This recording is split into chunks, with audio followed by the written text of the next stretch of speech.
Hello friends, मैं हूं आपकी सुषमा पंडित। आप सभी को सादर प्रणाम करती हूं और वेलकम करती हूं अपने यूट्यूब चैनल पर। तो दोस्तों, आज मैं आप सबके लिए बहुत ही सुंदर कजरी गीत लेके आई हूं, तो आप लोग वीडियो फुल देखिएगा। बहुत ही सुंदर कजरी गीत है और गीत कैसा लगा ये कमेंट में ज़रूर बताइएगा।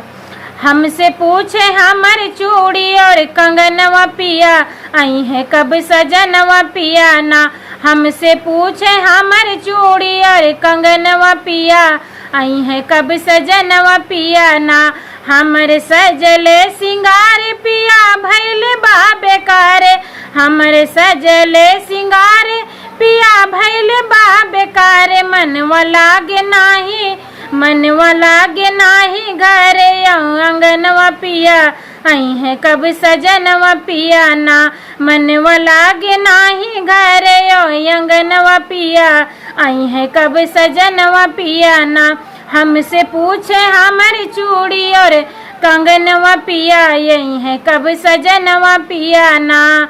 हमसे पूछे हमर चूड़ी और कंगनवा पिया, आई है कब सजनवा पिया ना।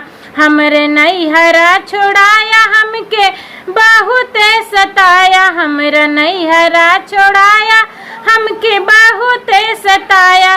काहे लेके आया हमारा गवनवा पिया, आई है कब सजनवा पिया ना। काहे लेके आया हमारा गवनवा पिया, आई है कब सजनवा पिया ना। हमसे पूछे हमर चूड़ी और कंगनवा पिया, आई है कब सजनवा पिया ना। हमसे पूछे हमर चूड़ी और कंगनवा पिया, आई है कब सजनवा पिया ना। हमर सजले सिंगार पिया भैल बा बेकार, हमर सजले सिंगार पिया भैल बा बेकार। मनवा लागे नाही घरे अंगनवा पिया, आई हो कब सजनवा पिया ना। मनवा लागे नाही घरे और अंगनवा पिया, आई है कब सजनवा पिया ना। हमसे पूछे हमर चूड़ी और कंगनवा पिया, आई है कब सजनवा पिया ना।